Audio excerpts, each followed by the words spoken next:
गुरु गोविंद खड़े काके लागू पाए, गुरु बलिहारी आपकी गोविंद दियो मिलाए। गुरु कौन?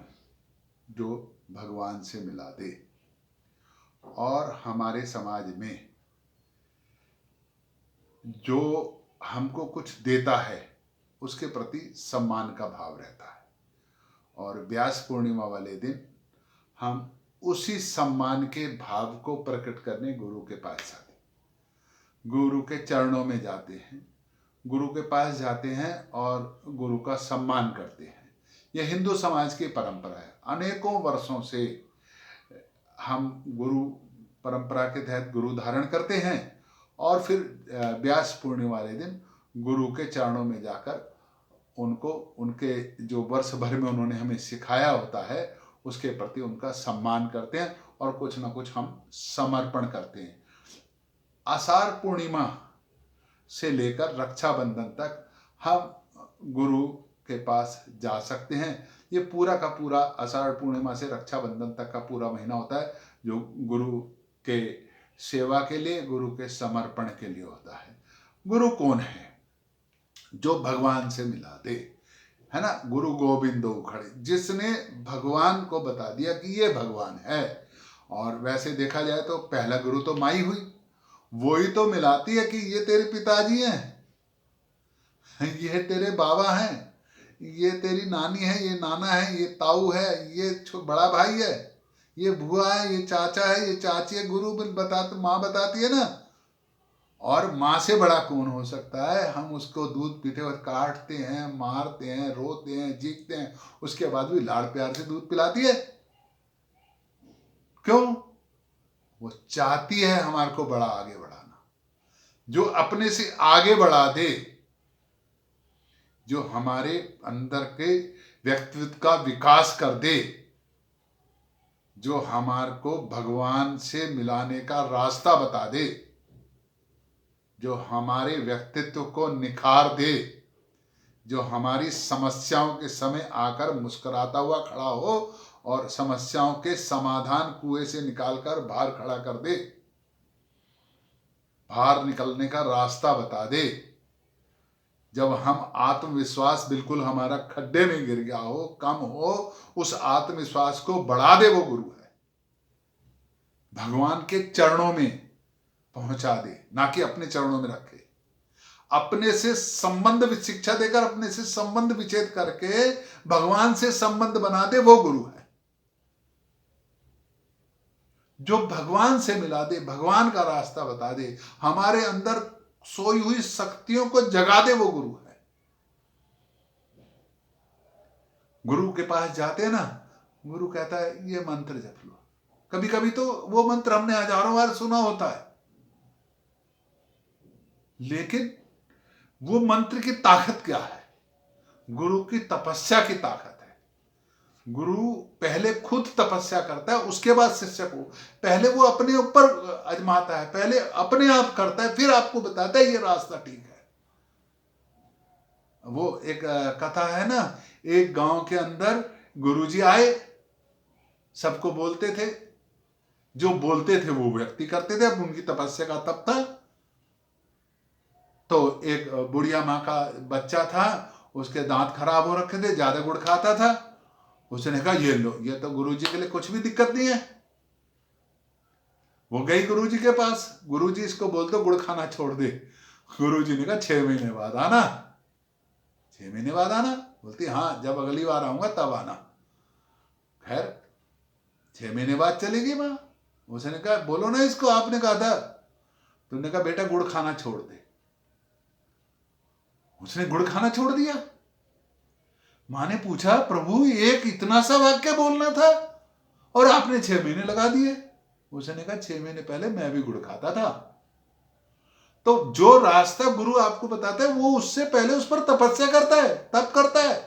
फिर जब उसको पक्का पता चल जाता है कि ये सर्वश्रेष्ठ रास्ता है, फिर वो आपको बताता है और फिर उम्मीद करता है कि आप उसके ऊपर और भी शोध करो। वो अंतिम विकल्प नहीं है, वो इसीलिए वो अपने पैसे छोड़ देता। जाओ, रास्ता बता दिया, करो, अपना शोध करो, इसमें और आगे खोज करो। बार बार गुरु कभी नहीं कहता कि मेरे पास आते रहो। जाओ काम करो, मैंने तुम्हें दिशा दे दी, तुम्हारी दशा सुधार दी, जाओ अब अपना काम करो। आषाढ़ पूर्णिमा में उसी संबंध जो विच्छेद गुरु से करता है, उसी के प्रति समर्पण दिखाने के लिए हम जाते हैं। वेद व्यास जी ने अनेकों ज्ञान भरी पुस्तकें लिखी और शायद इसीलिए आज जो भी जहां पर गुरु बैठता है, जिस गद्दी को, व्यास गद्दी तक बोलने लगे वेद व्यास जी के नाम पे, इतनी वो है।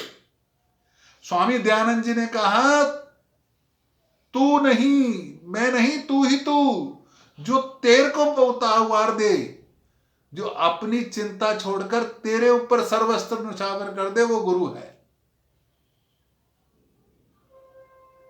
जो तेरी शक्तियों को जगा दे, वो गुरु है। तुझे बता दे ये भगवान है, इस रूट पर तेरे को जाना था, इस रास्ते पर तेरे को जाना था, वो भगवान है। तभी तो मैंने कहा, गुरु गोविंदो खड़े काके लागू पाए, गुरु बलिहारिन आपकी गोविंदियो मिलाए। और हमारे यहां तो तत्व से भी, विचारधारा से गुरु मानते हैं। व्यक्ति को तो मानते मानते तत्व को भी गुरु मानते हैं, है ना परंपरा। एकलव्य ने तो द्रोणाचार्य की एक मिट्टी की मूर्ति सी बना के उससे ज्ञान प्राप्त कर लिया था। भाव होने चाहिए गुरु के प्रति। गुरु ने कह दिया ये ठीक है तो ठीक है, तपस्या का तप है ना उसके पीछे, वो सब कुछ कर देगा। भाव तो रखो। आज कल जाते हैं गुरु के पास, गुरु जी ऐसा कैसे हो जाएगा? अरे गुरु जो कह रहा है आप उसको समझो, समझ करके जीवन में उतारने की चेष्टा तो करो। फिर कोई समस्या आएगी, फिर कोई बात आएगी तो फिर गुरु से बात करेंगे, फिर गुरु के पास आना, तो फिर गुरु समझाएंगे उसके ऊपर कि मैंने ऐसा उस वक्त क्यों कहा था। गुरु के प्रति आदर ही गुरु के शब्दों को मानना और उसका पालन करना, यही भगवान का आशीर्वाद है। हमें एक अच्छा गुरु मिल जाए और हमारा गुरु के प्रति अच्छा भाव उत्पन्न हो जाए, यही हमारी पूजा का फल है। क्योंकि बाकी तो सब अपने आप ही हो जाएगा। भाव कैसे हैं हमारे? शुद्ध सात्विक भाव प्रकट करना गुरु का काम है।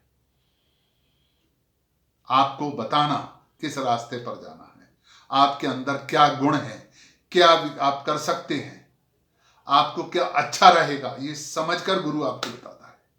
हम स्कूल में जाते हैं ना, पढ़ने जाते हैं, आचार्य जानता है ये खेल में अच्छा रहेगा, ये साइंस में अच्छा रहेगा, ये वाणिज्य में अच्छा रहेगा, ये हिस्ट्री में अच्छा रहेगा। लेकिन आजकल क्या है, माता पिता जो खुद नहीं बन पाते वो अपने बच्चों पर थोपते हैं, लेकिन गुरु जो बच्चा बन सकता है वो बनाने का प्रयास करता है। इसी में जिद हो जाती कई बार, परंपरा पलट गई ना, गुरु के साथ भी व्यवसाय बना लिया। जो लोग अच्छा ज्ञान अर्जित कर चुके हैं, कभी कभी उनके साथ बैठ के बातचीत करते हैं तो बातचीत करके समझ में आता है कि ज्ञान आना एक अलग बात है। ज्ञान तो किताब पढ़ के भी आ जाएगा, ज्ञान आना एक बात है, लेकिन ज्ञान का इम्प्लीमेशन, ज्ञान को अपने जीवन में उतारना और उससे लाभ उठाना और उस पर शोध करना गुरु के आशीर्वाद से हो सकता है। बस ये सब गुरु से के आशीर्वाद से हो सकता है। और गुरु का आशीर्वाद कब मिलता है? गुरु आप बहुत अच्छा सामान दे दो, बहुत अच्छे पैसे दे दो, बहुत अच्छे वस्त्र, गुरु को चाहिए नहीं। गुरु तो वही है जो दे रहा है। अरे जो दाता है वो आपसे क्या लेगा? आप जो दे रहे हो अपने सम्मान से दे रहे हो, समर्पण के लिए दे रहे हो। फिर आपको पता है अनेकों ऐसे आश्रम हैं, आप जो देके जाते हो गरीबों में बांट देते हैं। अनेकों शिक्षा संस्थान चल रहे हैं, अनेकों औषधालय चल रहे हैं, आपकी दक्षिणा से चल रहे हैं। गुरु अरे गुरु को 2 रोटी खानी है, आपकी दक्षिणा का करना क्या है उसको?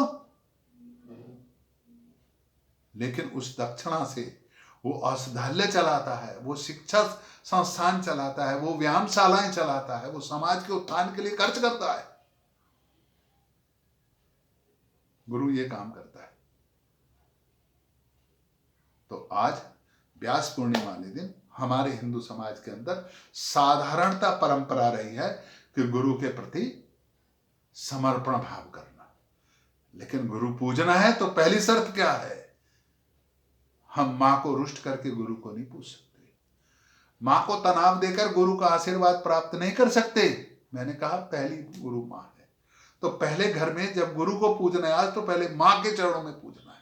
मैं एक प्रयोग बताता हूं, आप मत कहो कि हम बच्चे हमारा कहना नहीं मानते, मत कहो हमारा आदर नहीं करते। अपने अगर माँ घर के अंदर माता पिता हैं तो आप सवेरे उनके चरण स्पर्श करना शुरू कर दो, उनके खुश करना शुरू कर दो। देखो घर गृहस्थी के तस्वीर बदल जाएगी। अगर नहीं है तो घर में फोटो ले आओ, सवेरे शाम निकलते वक्त उनके चरण स्पर्श करते, फोटो को स्पर्श करके उनको आगे नतमस्तक होकर के घर से जाओ, सारी समस्याएं दूर हो जाएगी। आप करो तो सही ऐसा। आज व्यास पूर्णिमा वाले दिन भगवान आपकी सभी मनोकामनाएं पूरी करे, आपकी आध्यात्मिक शक्तियों का उभार हो, आपका आत्मबल बढ़े, आप सामाजिक आध्यात्मिक जो भी आपको समस्याएं आए, प्रभु के आशीर्वाद से सब दूर हों, आपके अंदर इतनी क्षमता उत्पन्न हो कि आप उन सब समस्याओं को से लड़ सको और उनको दूर कर सको। ऐसा प्रभु का आशीर्वाद आप पर बना रहे। एक बार पुनः व्यास पूर्णिमा की बहुत बहुत शुभकामनाएं।